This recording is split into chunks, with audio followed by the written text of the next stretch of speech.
Super star Krishna నట జీవితంలో కానీ నిజ జీవితంలో కానీ విజయమ్మల చాలా కీలక పాత్ర వహించారు.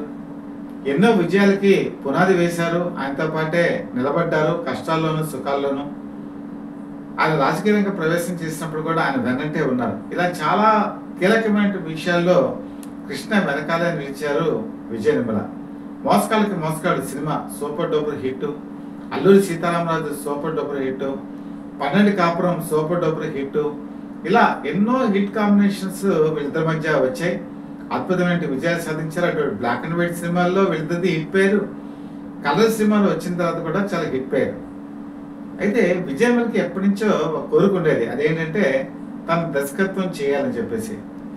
ఈ కోరిక కృష్ణ ముందు కూడా ఆవిడ చూపించారు, ఇలా చేస్తానని చెప్పి. అప్పట్లోనే ఆయన ఆరుద్రతో కలిసి ఒక సినిమా కథను రూపొందించమని అడిగారు. అదేంటంటే కొద్దిగా చెప్పాలంటే అడ్వెంచరస్ మూవీ, కౌబాయ్ తరహాలోనే ఉంటుంది. సీక్రెట్ ఏజెంట్ చేసే మిషన్ని ఈ సినిమాలో హైలైట్గా చూపించాలని చెప్పి కృష్ణ కోరిక. ఆరుద్ర కూడా సాధారణంగా ఇలాంటి వాటికి గ్రీన్ సిగ్నల్ ఊపేస్తారు.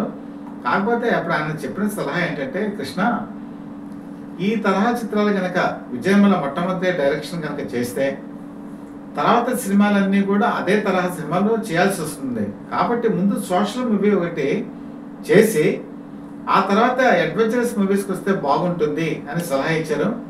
కృష్ణకి ఏదైనా సరే కరెక్ట్ రీజనింగ్ కనుక ఉంటే దాన్ని ఆయన యాక్సెప్ట్ చేస్తారు. ఆ విధంగా ఆయన ఏం చేశారంటే, ఆవిడ్ని సినిమా డైరెక్షన్లోకి వెళ్ళాలి అనుకుంటే ముందు 100 చిత్రాలు పూర్తి చేయమని చెప్పి కోరారు. ఎందుకంటే హీరోయిన్గా అప్పుడు మంచి కెరీర్లో ఉన్నారు, పీక్ పీరియడ్లో ఉన్నారు. కాబట్టి హీరోయిన్గా తన కెరీర్ మీద దృష్టి సారించి తర్వాత సినిమాలు చేద్దాం, డైరెక్షన్ చేద్దుగా అని చెప్పి సలహా ఇచ్చారు. ఆవిడ తనకి ఓకే అని కూడా అన్నారు. కాకపోతే అనుకోని పరిస్థితుల్లో ఆవిడ 100 చిత్రాలకు ముందుగానే డైరెక్షన్ చేయాల్సిన పరిస్థితి వచ్చింది. ఈ పరిస్థితి ఎందుకు వచ్చింది అంటే, ఆవిడకి దాని మీద డైరెక్షన్ మీద తీరని మక్కువ.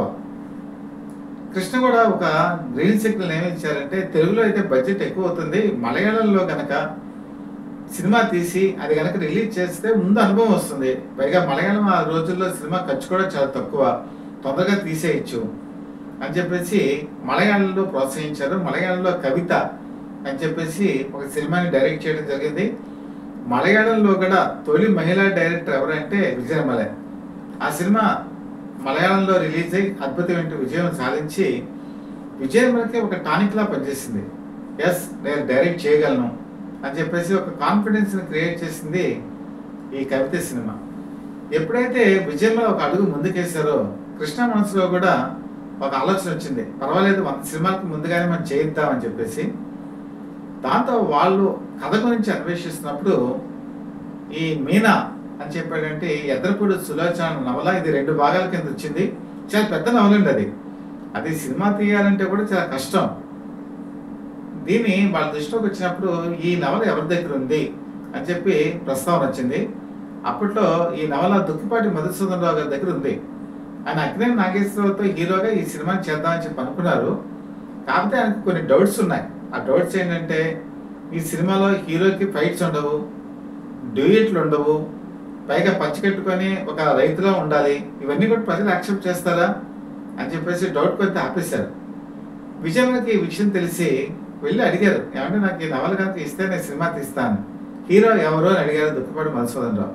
ఇంకెవరండి, కృష్ణ గారే అని చెప్పి చెప్పడంతో, అమ్మ నువ్వు ఒకసారి ఆలోచించు, కృష్ణ ఇప్పుడు మంచి క్రైమ్ సినిమాల్లో బిజీగా ఉన్నారు, ఇదేమో ఫ్యామిలీ ఓరియంటెడ్ సినిమా, పైగా ఒక రైతు బిడ్డగా నటించేటువంటి సినిమా, ఇది ప్రజలు యాక్సెప్ట్ చేస్తారా అని చెప్పి అన్నప్పుడు కూడా ఆవిడ కాన్ఫిడెన్స్తో ఒకటే మాట చెప్పారు, లేదండి నేను ఈ సినిమా సూపర్ డూపర్ హిట్ చేస్తాను అని చెప్పి చెప్పడంతో ఆవిడ మీద నమ్మకంతో ఆ నవల హక్కుల్ని కూడా అప్పటికప్పుడు ఆవిడకి రాసిచ్చేశారు.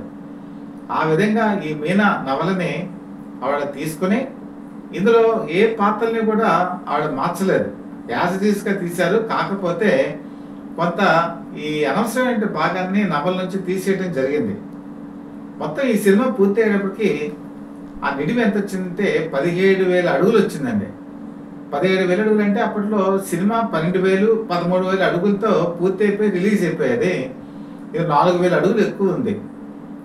ఒకనొక టైంలో కోటగిరి గోపాలరావు ఈయన ఎడిటింగ్ చేస్తుంటారు, కృష్ణ కూడా ఆలోచించారు ఏదైనా ఎడిటింగ్ చేద్దామని చెప్పి. కానీ ఏ పాత్ర ఏ సన్నివేశం తీద్దామన్నా కూడా ఎక్కడ కూడా తీపుద్దేలా. కాబట్టి యాజ్లీస్గా 17,000 అడుగులతోనే సినిమా 1973 డిసెంబర్ 28వ తేదీన రిలీజ్ చేయడం జరిగింది. రిలీజ్ అయిన తర్వాత అన్ని సెంటర్స్లో కూడా అద్భుతమైన విజయం, కలెక్షన్స్ పరంపరే కొనసాగింది. ముఖ్యంగా పెళ్ళంటే నూరేళ్ల పంట, ఇది పండాలి కోరుకున్న వారి ఇంట పండాలని పాట ఉంది కదా, ఈ పాట ఈ సినిమాలో 6 నిమిషాల పాటు ఉంటుంది. దీన్ని డబుల్ రికార్డ్ అని కూడా అనేవాళ్ళు. ఆ పాట ప్రతి చోట కూడా వినపడేది. మంచి చెడు తెలిసి కూడా చెప్పలేని వాళ్ళు ఎప్పటికీ ఏమీ చేయలేరని ఒక మాట కూడా ఇందులో వస్తుంది. అది చాలా గొప్ప హితోక్తి అనమాట. నిజంగా ఆ పాట విని ఆ పాట చూసి చాలామంది ప్రేక్షకులు మరీ రిపీట్గా కూడా వెళ్ళారు అంటే దానికి ఎంత కీలకమైన పాత్ర వహించిందో మనం చెప్పుకోవాలి. పైగా ఈ సినిమాకి వచ్చేప్పటికి ఫైట్ మాస్టర్ లేడు, అలాగే డాన్స్ మాస్టర్ లేడు. ఈ ఇద్దరు లేకుండా ఈ సినిమా కథంతా కూడా నడుస్తుంది. విజయమల మీద కూడా ఒక డ్యూయట్ లేదు, విజయమల డ్యూయట్ కూడా పెట్టుకోవాలా. ఎందుకంటే ఈ కథలో హీరోయిన్ క్యారెక్టర్ ఔచిత్యం దెబ్బతినకుండా ఆవిడ ముందుకు నడిపించారు. ముఖ్యంగా ఈ సినిమా షూటింగ్ చేసేటప్పుడు రోజుకి ఆవిడ 5 సీన్లు చొప్పున తీసేవాళ్ళు. విజయ గార్డెన్స్లో 5 సీన్స్ తీసేస్తుంటే గుమ్మడి అప్పుడే వచ్చారు, చూశారు, ఈవిడేమో వెంటనే షార్ట్స్ తీసేస్తున్నారు. గుమ్మడికి డౌట్ వచ్చింది, వెళ్ళి అమ్మ అసలు రీల్లో ఉందా కెమెరాలో, లేకపోతే నువ్వు మామూలుగా తీసేస్తున్నావా ఏంటని అడిగారు. అదేంటంటే నువ్వు ఇంత స్పీడ్గా తీస్తే నేను నటించాను అని చెప్పేసి విగ్గి తీసేసి పక్కన పెట్టేశారు. అప్పుడు ఏమన్నారంటే ఆవిడ విజయమల, ఏమంటే రేపు మీరు ఒకసారి రండి, మీకు రషెస్ నేను వేసి చూపిస్తాను, రషెస్లో గనక మీకు గనక సాటిస్ఫాక్షన్ లేకపోతే మీరు నటించద్దు అని చెప్పారు. ఆ మన్నాడు గుమ్మడి వచ్చారు. గుమ్మడి వచ్చి రషెస్ చూసి నిజంగా నువ్వు చాలా బాగా తీసావని చెప్పి పొగిడి వెళ్ళిపోయారు. అదండి ఆ రోజుల్లో విజయమల టేకింగ్ అంటే అంత గొప్పగా ఉండేది. సినిమాని ఎంత తొందరగా కంప్లీట్ చేస్తే బడ్జెట్ అంత కంట్రోల్లో ఉంటుందని చెప్పి ఆవిడ తీసేవారు. తీసిన సీన్స్ అన్ని కూడా చాలా పర్ఫెక్ట్గా వచ్చేవి. ఈ కథ ఒక ట్రాక్లో నడుస్తుందండి. ఆ కామెడీ ట్రాక్ కూడా వేరేగా పెట్టకుండా ఉన్న నటీనటులతోనే ఈ ట్రాక్ నడిపారు. దీనికి అప్పలాచారు అని చెప్పేసి అప్పట్లో ఆయన మంచి రైటరు, ఆ రైటర్ని పిలిపించి ఈ ట్రాక్ని ఆవిడ పెట్టించారు. చాలా సినిమాల్లో అప్పలాచార్య విజయమ్మలకి పనిచేసేవారు ఆ యూనిట్లో. ఆ మీద కూడా ఆవిడకి చాలా నమ్మకం ఉండేది. ఈ సినిమా సంభాషణలు చూసుకున్నా, డైలాగ్స్ చూసుకున్నా, లేకపోతే సన్నివేశాలు చూసుకున్నా, ఆ తర్వాత కాలంలో ఈ సినిమా ఆహా అని చెప్పేసి రిలీజ్ అయింది. అంటే కొన్ని సంవత్సరాల తర్వాత కూడా ఈ సినిమా సజీవంగా ఉంది అని చెప్పడానికి ఇది ఒక ఉదాహరణ.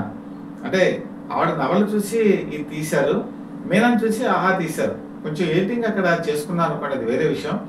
కాబట్టి విజయమల కృష్ణని ఒక పంచకట్టులో చూపించారు, ఒక యాక్షన్ సన్నివేశాలు నటించే కృష్ణని ఫ్యామిలీ ఓరియంటెడ్గా చూపించారు.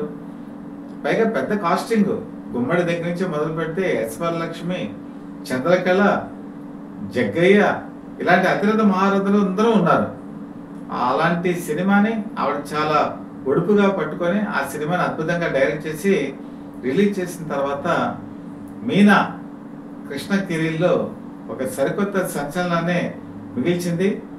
ఆ తర్వాత కాలంలో విజయమల్ల మరిన్ని సినిమాలు చేయడానికి ఇది ఒక టానిక్‌లా పనిచేసింది. ఏ డైరెక్టర్‌కైనా, ఏ మహిళా డైరెక్టర్‌కైనా ఏదైనా సరే ఫస్ట్ సినిమానే చాలా కీలకం. ఆ సినిమా గనక సక్సెస్ అయితే ముందుకెళ్ళేటువంటి అవకాశం ఉంటుంది. ఆ విధంగా కృష్ణ, విజయనిర్మల ఇద్దరూ కలిసి అనేక సినిమాలకి ఆవిడ డైరెక్ట్ చేయటం, ఈయన నటించడం, తర్వాత విజయకృష్ణ మూవీస్ అని చెప్పేసి దాన్ని స్థాపించడం. విజయకృష్ణ అవుట్‌డోర్ యూనిట్ అని ఒకటి ఉండేది. అవుట్‌డోర్ యూనిట్‌లో కూడా ఎక్కువ కృష్ణ సినిమాలకి అన్నీ కూడా ఈ అవుట్‌డోర్ యూనిటే హెల్ప్ చేస్తూ ఉండేది. అలాగే విజయకృష్ణ డబ్బింగ్ థియేటర్‌ని కూడా వాడు స్థాపించడం జరిగింది. కృష్ణ అనేక సినిమాలకి తన సినిమాలకి లూప్ లైన్‌లో కూడా ఇక్కడే డబ్బింగ్ చెప్పడం జరిగేది. తర్వాత హోటల్ నవీన్ ఇంటర్నేషనల్ అని చెప్పేసి ఈ విజయకృష్ణ డబ్బింగ్ థియేటర్ మూసేసిన తర్వాత అక్కడ ఆ కొత్తగా హోటల్ వ్యాపారాన్ని కూడా ప్రారంభించారు. అది కూడా చాలా కాలం పాటు అద్భుతంగా జరిగింది. ఈ విధంగా విజయనిర్మల సినిమా రంగంలోకి ప్రవేశించారు, డైరెక్షన్ చేశారు, నిర్మాణ రంగంలోకి వెళ్ళారు, డిస్ట్రిబ్యూషన్ వ్యవస్థలో కూడా కీలకమైన పాత్ర వహించారు. ఇలా కృష్ణ ప్రతి అడుగులోనూ చేదోడు వాదోడుగా ఉంటూ ఒక మహిళా దర్శకురాలుగా గిన్నిస్ బుక్ ఆఫ్ వరల్డ్ రికార్డులోకి ఎక్కి సరికొత్త సత్యాలకి తెరలేపారు. ఆవిడ జీవిత విశేషాలు, కృష్ణ కలిసి ఆవిడ వేసినటువంటి విజయ పథం వచ్చే సంచికల్లో, వచ్చే భాగాల్లో మనం తప్పనిసరిగా చర్చించుకుందాం. అంతవరకు సెలవు. నమస్కారం.